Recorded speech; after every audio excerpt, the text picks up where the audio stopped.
Mes frères, j'ai prêché devant des centaines de personnes, ça nous arrive. Et la réunion là, elle a une valeur, il ne faut même pas imaginer comment. Je vais mettre tout mon cœur. Amen. Et écoutez, on ne se connaît pas, j'ai une grande liberté de parler. Et moi, je suis un garçon tout simple, je ne prends pas les mots d'un autre, je ne prends pas le message d'un autre. Dieu m'a donné un ministère et je l'exerce comme Dieu me l'a donné. Amen. Amen. La sœur, elle a dit quelque chose. Déjà, merci à mes frères, je suis content, aux copains. La sœur, elle a dit, j'ai laissé tomber le Seigneur. Écoutez, on peut pas, Dieu ne peut pas tomber, lui. Il ne tombe pas. Comme tu lâches, regardez là, comme je lâche quelque chose, il tombe par terre. Le Seigneur, c'est une expression qu'on a, nous. Je laissais tomber le Seigneur. Mais je voudrais vous dire que c'est nous qui tombons. La Bible dit qu'il est le rocher des siècles. Il est le fondement solide. Il ne bouge pas. On ne peut pas le faire bouger. La Bible dit que nous, si on demeure infidèle, lui, il demeure fidèle. Amen. Il ne change pas. Il n'y a aucune onde de variation en lui. Et je voudrais vous dire quelque chose, vous faire comprendre quelque chose. Comme on tombe, on est piétiné par Satan, par le monde. Et vous savez ce qu'il a fait, le rocher des siècles? Il est descendu sur la terre des hommes. Et puis il est venu ramasser les morceaux, comme nous on était. Il est venu nous prendre. Il nous a lavés, sanctifiés par son sang précieux. Amen. Et aujourd'hui il a fait de nous des co-héritiers du ciel. Amen. Pour celui ou celle qui l'a accepté, pour celui ou celle qui a tombé et qui est revenu dans sa maison. Écoute-moi, t'es pas moins qu'un serviteur de Dieu. T'es comme lui. T'es sauvé pareil. T'as été lavé pareil. T'as été sanctifié pareil. Amen. Que Dieu soit loué. Et le Seigneur peut faire quelque chose pour toi qui n'est pas chrétien ce soir. Amen. Il peut aussi te prendre, excuse-moi de l'expression, venir dans ton état, dans ta drogue, ta dépression, dans ta richesse, dans tout ce que t'es. Il peut venir. Et si tu veux, il te lave. Amen. Amen. Par l'eau de la parole. Alléluia. Il te sanctifie. Il te donne un vêtement. Il te donne un nom nouveau. Amen. Que tu ne connais pas. Et il te fait rentrer dans l'église. Même que tu es n'importe qui. Hein. Que tu as fait n'importe quoi. Que tu été au plus profond du péché. Le Seigneur, il veut parce qu'il t'aime. Alors je vous lis un texte de la parole de Dieu. Parce que la vie, elle est comme ça, écoutez. La Bible dit, c'est le frère du Seigneur qui parle. Et il dit dans son livre, c'est l'épître de Jacques au chapitre 4 et verset 13. Écoutez comment il parle. Il parle à des chrétiens là, mais il parle aussi à du monde qui est devant lui. Imaginez-vous que c'est Jacques qui vous parle. C'est la Bible. Il va dire à vous maintenant qui dites, aujourd'hui ou demain, nous irons dans telle ville, nous y passerons une année, nous trafiquerons et nous gagnerons. Vous qui ne savez pas ce que demain arrivera. Et je voudrais m'arrêter sur ça, et puis je vais vous raconter une histoire. Moi, j'ai connu des personnes. Je fais comme si que je parle avec toi, c'est pas quoi toi. Je parle avec toi. Et le lendemain matin, je me réveille, il n'est plus là. Et puis on a des projets. Et puis on veut gagner le monde. Vous savez, il n'y a pas je sais pas moi, que tu ramasses des feuilles. Ou que tu es un gangster avec des tas de lingots d'or. Exactement comme le texte va dire, tu ne sais pas ce que demain peut arriver parce que tu n'es qu'une vapeur. Voilà. Que tu as 10 milliards d'euros et puis que tu as tous les plus gros autos, et puis que Cannes c'est à toi, que tous les grands hôtels c'est à toi, ou que tu es, excuse-moi, moi je suis tout simple, ou que tu es un petit malheureux, et puis que tu as du mal à manger, tu as du mal à t'acheter une petite bouteille d'eau à 1 euro là. T'es le même, tu restes une vapeur. T'es le même que le président de la République. L'âme reste la même. En un instant, t'es plus là. En un instant, tu fais des projets et puis on se forme des projets de vie. Et je voudrais te dire qu'aujourd'hui, ça peut être un jour nouveau pour toi. Amen. Le jour du salut, quelle beauté. Le jour où Dieu peut sauver ton âme. Alors écoute bien, je vais te lire une histoire. Je vais vous raconter une histoire d'abord. Je vais vous raconter une histoire. Ouais. Un jour, c'est un père. C'est un père qui a 4 fils. Et puis, ce père-là, il veut que ses fils aillent voir un arbre. qui est loin, qui est très loin, parce qu'il veut leur donner une leçon de vie à ses fils. Et l'histoire dit qu'il va voir le premier de ses fils, il va dire, mon fils, comme ce sera l'hiver, tu iras voir l'arbre qui est bien loin là-bas. Et puis au moment où je te poserai des questions, tu me répondras. Et l'histoire dit que le premier fils en hiver va voir l'arbre. Puis le deuxième au printemps va voir l'arbre. Et puis le troisième en été va voir l'arbre. Et puis le quatrième en automne va voir l'arbre. Et il réunit ses fils. Et l'histoire dit qu'au moment où ses fils sont là, il va demander au premier, il va dire, mon fils, qu'est-ce que tu as vu? Ben, le premier va dire, mon père, j'ai vu un arbre où il n'y avait plus de vie, où il n'y avait plus une feuille, où tous les branches étaient penchées. Il dit, mon père, j'ai vu la désolation, la mort. Il dit, t'as bien vu, mon fils. Et puis il va demander à l'autre, il va dire, mon fils, qu'est-ce que t'as vu, toi? Il dit, mon père, j'ai vu, au printemps, j'ai vu un arbre plein de promesses. J'ai vu un arbre plein de promesses avec des petits boutons qui poussaient. J'ai vu vraiment la reprise de la vie. Il dit, mon fils, t'as bien vu? Et puis il va dire à l'autre qui était en été, il va dire, mon fils, qu'est-ce que tu as vu? Comme tu étais devant cet arbre, qu'est-ce que tu as ressenti, mon fils?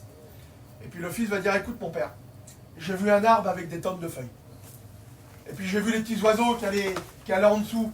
Et puis comme je regardais, je voyais des petits fruits pousser, mon père. Il dit, il n'y avait pas plus beau. Il dit, j'ai vu la vie encore. Il dit, mon fils, t'as bien vu?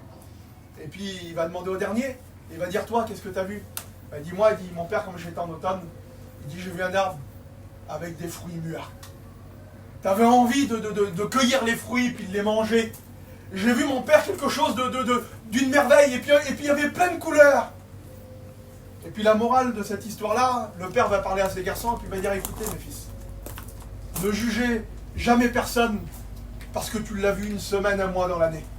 Il dit, parce que des fois il peut être en hiver, il peut être à l'hiver de sa vie, où il est en miettes, ou des fois il est en pleine dépression. Ou des fois, c'est le chaos dans le foyer, ou dans le commerce, ça va pas. Et parce que toi, tu l'as vu une semaine, tu as été au restaurant une fois avec lui, et ben tu te fais un préjugé sur lui.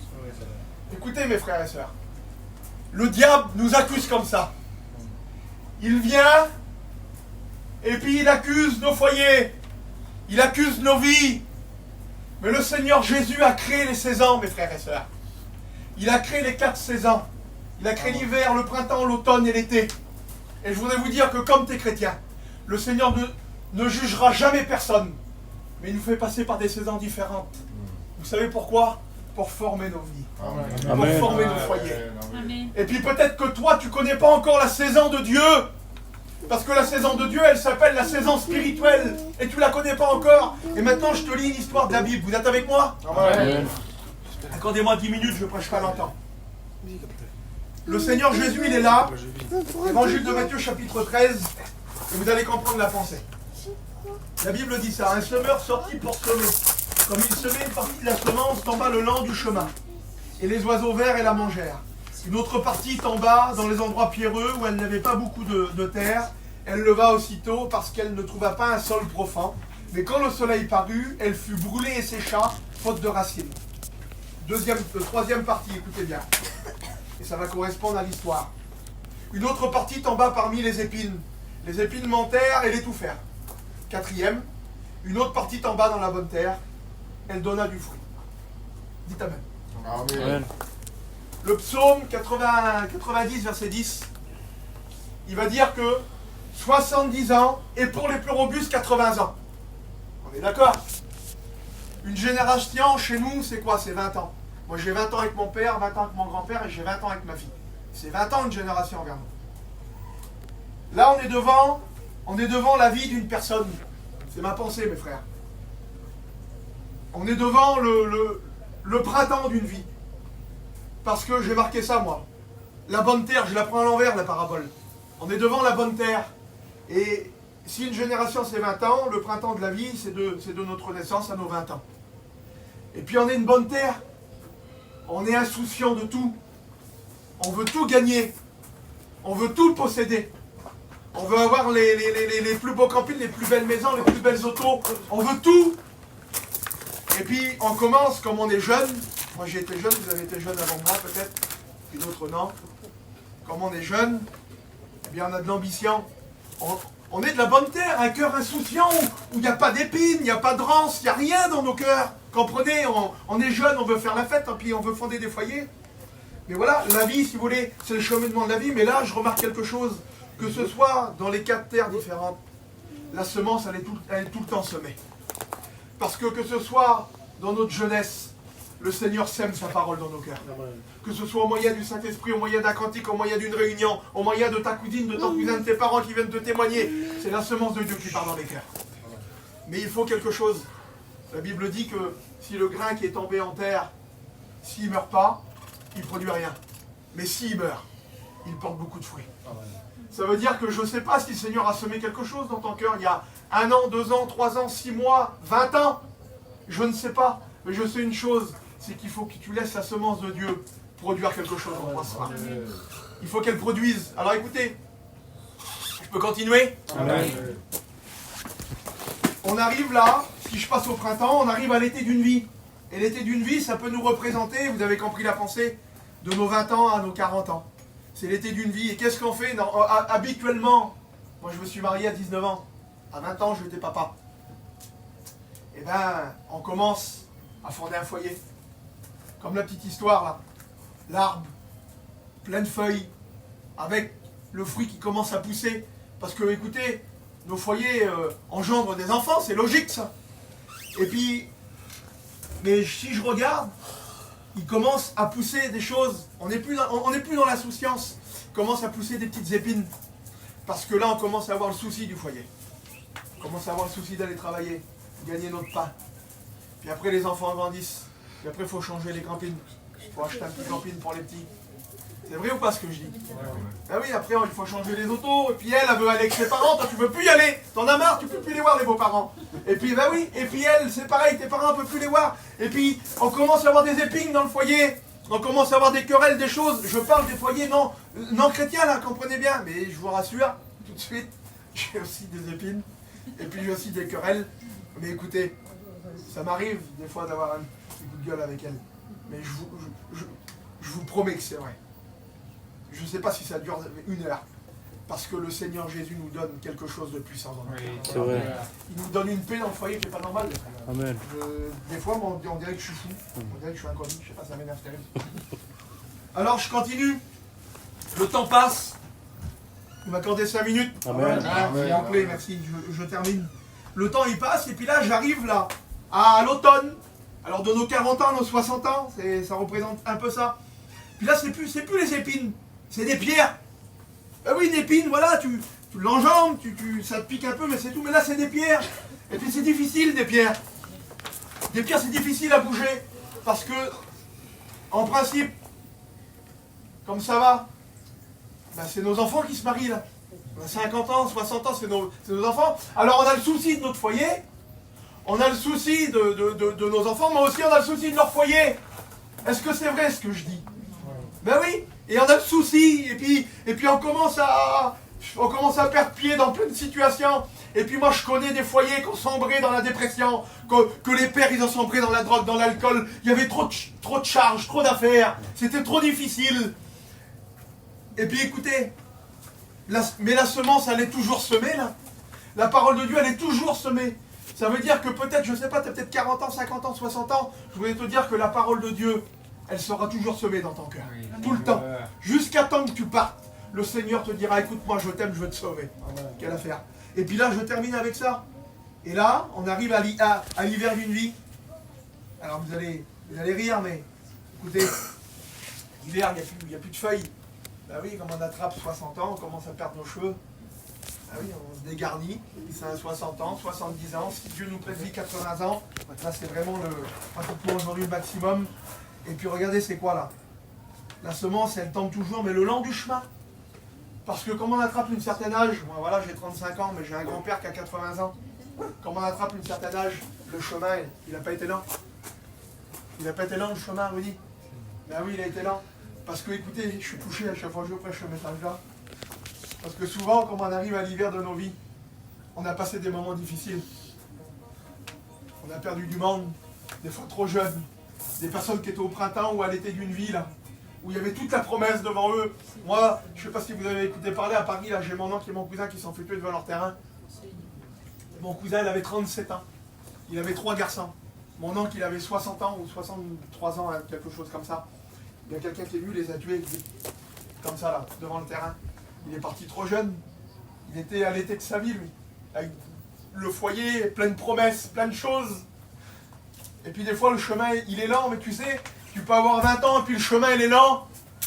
Tu peux avoir 30 ans et puis le chemin, il était lent encore. Et puis 40 ans, mettez l'âge que vous voulez. Je m'adresse à vous ce soir. Et puis tu peux être chrétien là et puis le chemin, il est lent. Parce que tu souffres. Il y a beaucoup de souffrance aujourd'hui. Mais je voudrais vous dire quelque chose. Que le Seigneur Jésus voudrait nous transporter. Nous, on y est déjà. Mais le Seigneur voudrait te le rappeler. Qu'écoute-moi, si tu es en hiver, il y a encore la vie en toi. Et puis je voudrais vous dire à vous qui n'êtes pas chrétiens, que si le chemin il est difficile, et puis que des fois tu n'en peux plus, le Seigneur voudrait te transporter dans une saison spirituelle. C'est quoi, David? Et je termine, je ferme la parole de Dieu. Et puis on va prier le Seigneur. C'est quoi? Écoutez, le printemps spirituel, qu'est-ce que c'est? C'est les promesses de l'évangile pour toi. C'est les promesses pour toi.